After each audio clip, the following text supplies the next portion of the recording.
तो दोस्तों अभी निर्मला सीतारमण जी ने 56 नंबर का जीएसटी रिफॉर्म लाया है। तो आज जानने की ट्राई करेंगे कि क्या क्या इसमें हुआ है और कौन सी चीज़ें सस्ती हुई हैं, कौन सी चीज़ें महंगी हुई हैं और स्टॉक मार्केट पे क्या प्रभाव पड़ेगा, जीएसटी पे क्या प्रभाव पड़ेगा। तो देखिए, ये जो जीएसटी रिफॉर्म है वो 56 नंबर का है। पहले क्या स्लैब होते थे और अभी का क्या स्लैब है, वो सारी चीज़ें मैं आज डिस्कस करने वाला हूँ। तो आपको एक मैं इंस्ट्रक्शन देना चाहता हूँ कि ये चीज़ें अपने आप से एक बार वेरीफाई आप जरूर कर लीजिएगा। कोई मैं फाइनेंशियल एडवाइजर नहीं हूँ, तो हो सकता है मेरे से कुछ गलती हो जाए, तो एक बार जरूर वेरीफाई कर लीजिएगा। देखिए, जो पहले जीएसटी था वो 4 स्लैब में बटा था। पहले 5% था, 12% था, 18% था और 28% था। ये 4 स्लैब में बटा था। लेकिन अभी का जो जीएसटी रिफॉर्म हुआ है, नया स्लैब बना है, वो 2 ही स्लैब अभी इंट्रोड्यूस किए हैं। जैसे कि 5% का है और दूसरा 18% का है, और बीच के जैसे 12% का और 28% का स्लैब जो है वो हटा दिया गया है और एक नया स्लैब जोड़ा गया है जो कि 40% का स्लैब जोड़ा गया है उन चीज़ों पे जो कि लग्जरियस चीज़ें आती हैं, जैसे कि अल्कोहलिक, टोबैको, ये महंगी कारें, ये सब पे 40% नया जीएसटी इंट्रोड्यूस किया है। क्या क्या चीज़ें सस्ती हुई हैं, क्या क्या चीज़ें महंगी हुई हैं, जैसे कि मैंने बताया कि 12% और 28% जीएसटी स्लैब हटा दिया गया है। तो हो सकता है कुछ चीज़ें सस्ती हो, यानी 5% की स्लैब में आ गई हो। तो देखिए क्या सस्ता हुआ है, जैसे कि एफएमसीजी जो कि जो रोज़मर्रा की ज़रूरत चीज़ें हैं, जैसे वो चीज़ें सस्ती हुई, जैसे शैम्पू, पाउडर, टूथपेस्ट, टूथब्रश, साबुन, हेयर ऑयल, ये 18% सीधा घट के 5% पे गई हैं। और जैसे बोतल हो गया, छाते हो गया, साइकिल हो गया और कंघी हो गया, अभी 12% से घट के 5% जीएसटी हुई है। मक्खन, घी, ड्राई फ्रूट्स, ये 12% से 5% पे आ गई हैं। और जैसे प्लांट बेस्ड दूध और सोया दूध, ये 18 और 12 से 5% पे आ गई हैं। नमकीन, snacks, jam, fruit jelly, ice cream, pastry, biscuit, चीनी, मिठाई, ये 12% 18% से घट के 5% पे आ गई हैं।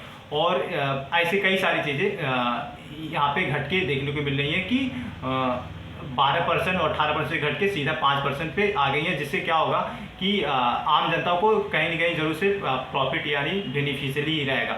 और दूसरा जो हुआ है स्लैब यानी कि रिड्यूस हुआ है, वो है स्वास्थ्य और बीमा के क्षेत्र में, यानी जितने भी जीवन रक्षक दवाइयाँ जैसे कैंसर वगैरह, उसमें 12% 18% से 5% घटा दिया गया है। थर्मामीटर, जिसमें मेडिकल ऑक्सीजन हो गया, ये सब चश्मे वगैरह में भी डिडक्शन किया गया है। जैसे और सबसे बड़ा जो रिफॉर्म किया गया है वो किया गया है स्वास्थ्य बीमा, यानी इंश्योरेंस कंपनी, इंश्योरेंस के सेक्टर में किया गया है, जो कि 18% से सीधा जीरो यानी नील, कुछ भी नहीं। यानी कि ये सबसे बड़ा रिफॉर्म देखने को मिला है। और ये हो सकता है मे बी कि ये स्टॉक मार्केट को बुरी तरह बूस्ट करेगा, उन कंपनियों को जो कि इंश्योरेंस बेच रही हैं अभी। तो I am not financial advisor, please एक बार अपने फाइनेंशियल एडवाइज़र यानी सीए वगैरह से डिस्कस करके ही स्टॉक मार्केट पे पैसा लगाइएगा। ये मेरा इंस्ट्रक्शन है थोड़ा सा। तो स्वास्थ्य बीमा पे हुआ है सबसे बड़ा बूस्ट, मैंने बताया कि जो कि इंश्योरेंस कंपनियां, पहले क्या होता था, लोग लाइटली इसको ले लेते थे, यानी कि इंश्योरेंस को, यानी टर्म इंश्योरेंस हो गया, लाइफ इंश्योरेंस हो गया।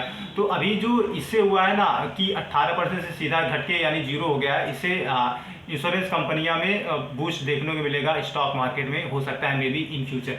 तो ये सबसे बड़ा। ऑटोमोबाइल और परिवहन में क्या क्या डिफरेंसेस हुए हैं, देखिए, जो 350 सीसी के इंजन थे वो उस पर 28% जीएसटी लगता था, और से अभी 18% जीएसटी लगेगा। छोटे जैसे हाइब्रिड कार, पेट्रोल हो गए, और 1200 सीसी से कम थे, यानी 1500 सीसी अगर डीजल का है तो 28% से घट के 18% लगेंगे। तो इलेक्ट्रिक वाहन यानी ईवी जो व्हीकल्स थे उन पे 5% आएगा, क्योंकि इसका एक रीज़न है कि गवर्नमेंट तब भी बढ़ावा देती थी, अब भी बढ़ावा दे रही है, तो उसमें कोई भी चेंजेस देखने को नहीं मिला है, यानी ईवी कंपनियों में।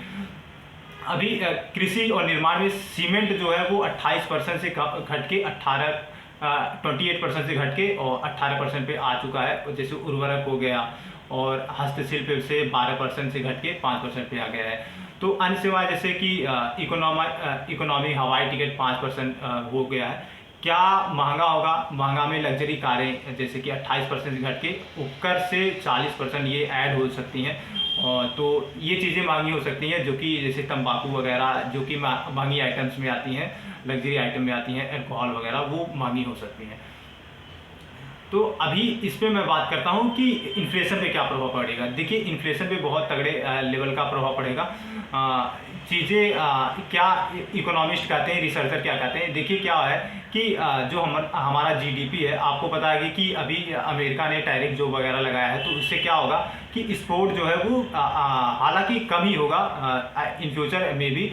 तो इससे क्या होगा कि जीडीपी पे फर्क पड़ सकता है। तो एक कंज्यूमर बेस बनाने के लिए, यानी इन्फ्लेशन को अगर कम किया जाता है तो कंज्यूमर बढ़ेंगे, यानी कंजप्शन बढ़ेगा। तो कंजप्शन बढ़ाने के लिए ये अनुमान लगाया गया कि ऐसा होगा। लेकिन बहुत सारे रिसर्चर ये बोल रहे हैं कि इससे सरकार का, यानी गवर्नमेंट का नुकसान होगा कम से कम 80,000 करोड़, यानी 1 लाख करोड़ तक का नुकसान हो सकता है। लेकिन इसको अगर कंजम्पशन ज़्यादा बढ़ेगा तो कहीं ना कहीं वो चीज़ें देखने को मिलेंगी, फ़ायदा होगा। जिससे जीडीपी में ओवरऑल ग्रोथ जो देखने को मिलेगा वो 0.5% से लेके 1% तक जीडीपी में वृद्धि होगी। तो ये एक अच्छी बात है। इन्फ्लेशन हो सकता है कि थोड़ी सी वृद्धि हो क्रय शक्ति में, जैसे कि 2 से 3% इन्फ्लेशन में कमी हो सकती है। तो ये बड़ा अपडेट है। तो अभी देखते रहिए और क्या क्या कंपनी में स्टॉक मार्केट बढ़ने वाले हैं। तो मेरे अनुमान से जो सबसे बड़ा स्टॉक मार्केट में अनुमान रहेगा वो एफएमसीजी वाले सेक्टर में स्टॉक मार्केट की प्राइसेस देखने को मिलेंगे अच्छे खासे। और दूसरा जो देखने को मिलेगा वो है इंश्योरेंस कंपनियां जितने भी हैं वो उनका अच्छा खासा देखने को मिलेगा। साथ में जो फाइनेंस वगैरह कंपनियां हैं वो भी अच्छा खासा यहाँ पे देखने को मिलेंगी स्टॉक मार्केट में। तो आपका क्या राय है? और एक डिस्क्लेमर मैं देना चाहूँगा कि प्लीज़ अपने सीए या जो आपके एडवाइज़र हैं, फाइनेंशियल एडवाइज़र, उनसे कंफर्म कर लीजिएगा, उस हिसाब से अपना काम करिएगा। I am not a financial advisor. Thank you. जय हिंद।